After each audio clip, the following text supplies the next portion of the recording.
오늘 아침에 우리에게 주신 하나님의 말씀은 출애굽기 3장 16절부터 말씀입니다. 주신 말씀을 한 목소리로 함께 읽겠습니다. 너는 가서 이스라엘의 장로들을 모으고 그들에게 이르기를 여호와 너희 조상의 하나님 곧 아브라함과 이삭과 야곱의 하나님이 내게 나타나 이르시되 내가 너희를 돌보아 너희가 애굽에서 당한 일을 확실히 보았노라. 내가 말하였거니와 내가 너희를 애굽의 고난 중에서 인도하여 내어 젖과 꿀이 흐르는 땅 곧 가나안 족속, 헷 족속, 아모리 족속, 브리스 족속, 히위 족속, 여부수 족속의 땅으로 올라가게 하리라 하셨다 하면 그들이 내 말을 들으리니 너는 그들의 장로들과 함께 애굽 왕에게 이르기를 히브리 사람의 하나님 여호와께서 우리에게 임하셨은즉 우리가 우리 하나님 여호와께 제사를 드리려 하오니 사흘길쯤 광야로 가도록 허락하소서 하라. 내가 아노니 강한 손으로 치기 전에는 애굽 왕인 너희가 가도록 허락하지 아니하다가 내가 내 손을 들어 애굽 중에 여러 가지 이적으로 그 나라를 친 후에야 그가 너희를 보내리라. 아멘. 우리 21절, 22절이 오늘 요절인데요. 빠졌네요. 우리 다 같이 출애굽기 3장 21절, 22절 말씀 함께 읽겠습니다.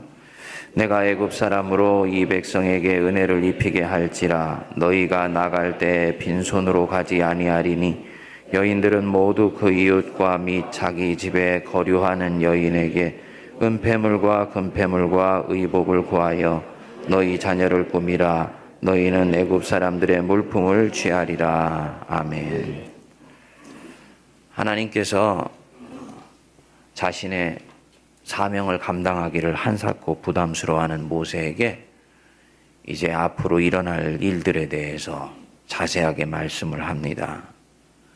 네가 가서 조상의 하나님 여호와께서 너를 보내셨다라고 말을 하면 사람들이 네 말을 듣게 될 것이다. 그래서 너는 장로들과 함께 애굽 왕에게 가서 내 백성과 함께 사흘길쯤 가서 하나님 예배하기를 원한다고 그렇게 얘기를 해라. 그러면 그들은 틀림없이 너를 놓아주지 않을 것이고 결국은 내가 강한 손으로 그들을 치고 난 뒤에야 너희는 그 애굽의 손으로부터 벗어나게 될 것이다. 이후의 전개 과정을 자세하게 하나님이 모세에게 소개를 했습니다. 요지인즉 모든 일들이 잘 될 것이니까 걱정하지 말고 가서 내 뜻대로 하라는 말씀이죠. 그런데 하나님이 이 진지하고 심각한 상황에서 추가로 오늘 읽었던 본문 말씀을 모세에게 들려주십니다. 내가 애굽 사람으로 이 백성에게 은혜를 입히게 할지라 너희가 나갈 때 빈손으로 가지 아니하리라.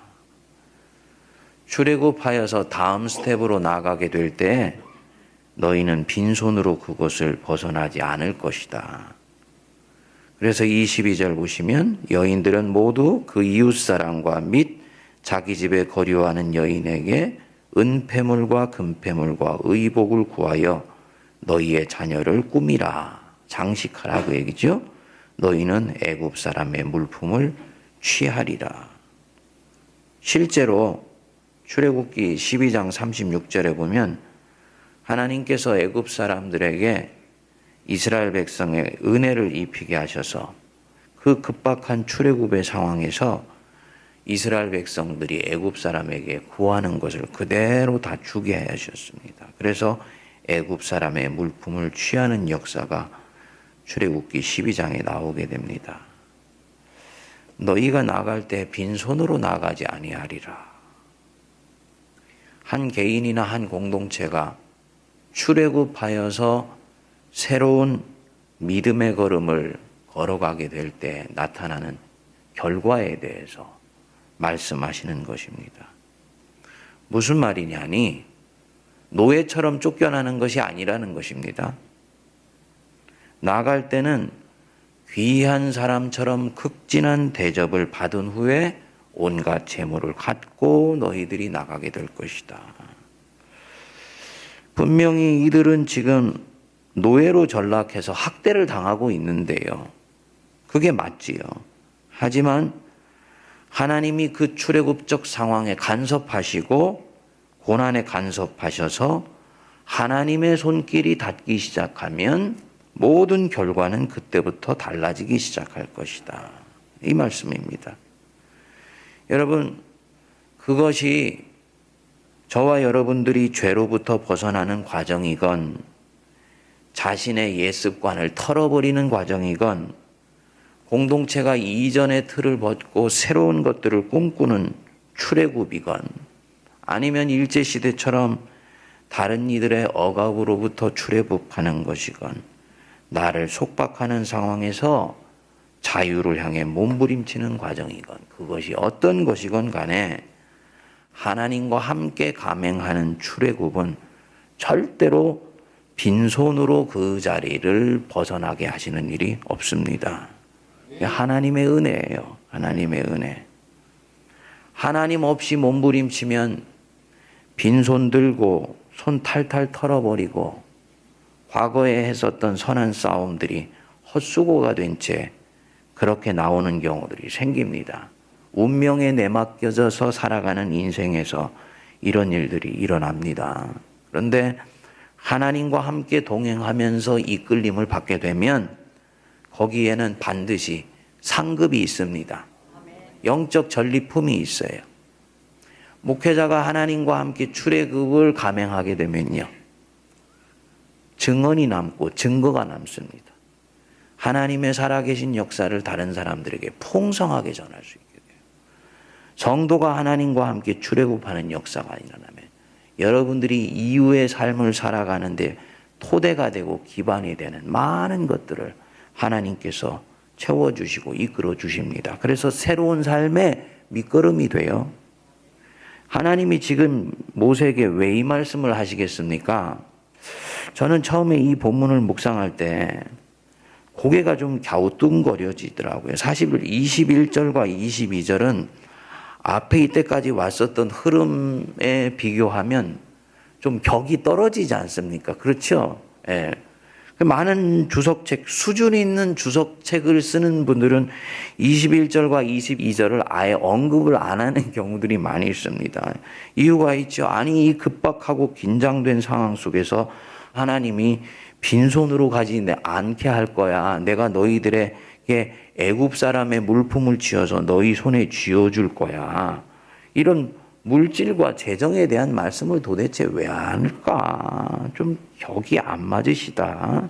이런 생각이 들었었습니다. 그런데 목회를 하면서 사람들을 만나보니까 이 구절이 이해가 되더라고요. 사람들이 출애굽적 상황에서도 의외로 출애굽을 하려고 하지 않더라고요. 또 출애굽해야 된다라고 생각은 하지만은 힘든 상황만 모면할 수 있으면 가능하면 그 자리에 그냥 주저앉아 있으려고 하는 것을 보았습니다. 아하, 지금 하나님이 이 모세의 입을 통해서 이스라엘 백성들에게 소망을 주게 하시려고 하는 것이구나. 출애굽해서 바로의 품을 벗어나는 것이 그저 살아남기 위해서 몸부림치는 것으로 끝나는 것이 아니라 거기에는 상급이 있고 보상이 있으며 더 나은 삶을 향해 나가는 모든 물적 토대가 거기에서부터 형성되는 것을 우리 주님이 말씀하시는 것이구나. 실제로 이스라엘 백성들이 이 애굽 사람에게서 모은 은폐물과 금폐물과 의복이요, 이들이 광야의 40년 세월을 살아가는 모든 기반이 되지요. 그리고 애굽 사람에게서 모은 은폐물과 금폐물로 무엇을 만듭니까? 성막을 만들어요. 이게 하나님의 지혜고 하나님의 놀라운 경륜입니다. 여러분, 우리가 꼭 기억하십시다. 출애굽은 인간적으로 육적으로는 대단히 불편한 일입니다. 할 수 있으면은 출애굽하려고 하지 않아요. 그렇죠?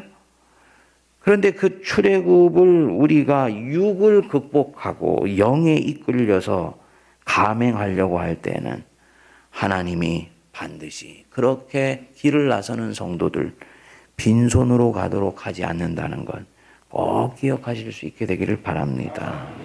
그래서 히브리서 11장은 말씀하지 않습니까? 그리스도를 위하여 받는 능욕을 애굽의 모든 보화보다 더 큰 재물로 여겼으니 이는 상 주심을 바라봄이라. 상 반드시 있다는 건 믿고 그 상을 영적 상상력으로 바라보면서 출애굽의 스텝을 딱 내딛는 것입니다. 우리가 악한 삶에서 벗어날 때 빈손으로 벗어나지 않습니다. 죄악을 털고 나올 때는 거기에선 반드시 영적 싸움에서 얻는 전리품이 있고 영광이 있습니다. 하나님과 함께하는 모든 새로운 탈출에는요, 반드시 하나님께서 상을 주시고 우리에게 보상을 주시며 상급을 주십니다. 하나님이 나를 존귀하게 여겨주시는 마음이 여기에 있는 거죠. 지나온 어떤 인생도 흘러가는 인생의 물결 속에서 흩날려 버리시지 아니하시는 하나님의 은혜가 있습니다. 가장 감사한 것은 성도가 이 믿음의 선한 싸움을 다 싸우고 갔을 때 하늘에서 저와 여러분들의 상이 큰 것입니다. 예, 여러분들이 이 땅에서 상이 적을수록 하늘에서는 상이 크다라는 걸 꼭 기억하실 수 있기를 바라요. 저는 예수를 믿으면 믿을수록 또 세상에서의 불의한 환경 가운데서도 성도가 살아가는 삶의 환경을 보면 볼수록이요, 세상 역사의 평가와 하나님 앞에 갔을 때 하나님 나라의 평가는 정말 다를 수 있는 것이겠구나 하는 생각이 점점 짙어집니다. 예? 예. 그냥 드리는 말씀이 아니고 세상에는 아직 여전히 악의 힘이 역사하고 있고 하나님의 정의와 공의가 실현되지 않고 있고 또 성도가 한 선한 싸움들이 온전한 보상을 받지 못하는 경우들이 대단히 많습니다. 또 인간이 역사를 휘어버리고 굴곡시키고 왜곡시키고 묻어버려서 그가 했었던 선한 싸움이 세상에서는 빛을 드러내지 않는 경우들이 있어요. 그런데 여러분 꼭 기억하십시오. 하나님의 생명책에서는, 하나님의 구원의 책에서는 그 모든 것들이 낱낱이 기록되어서 그가 이 땅에서 살았던 삶의 흔적에 대해서 반드시 하나님께서 선한 것으로 역사해 주시고 상 주십니다. 그래서 우리가 선한 싸움을 싸우고 우리가 달려갈 길을 마치고 믿음을 지켰으니 이제후로는 나를 위하여 의의 면류관이 준비되었으므로 나뿐 아니라 하나님의 나타나심을 말하는 모든 사람에게로다. 그랬습니다. 여러분, 저와 여러분들의 선한 싸움 절대로 헛되지 않습니다.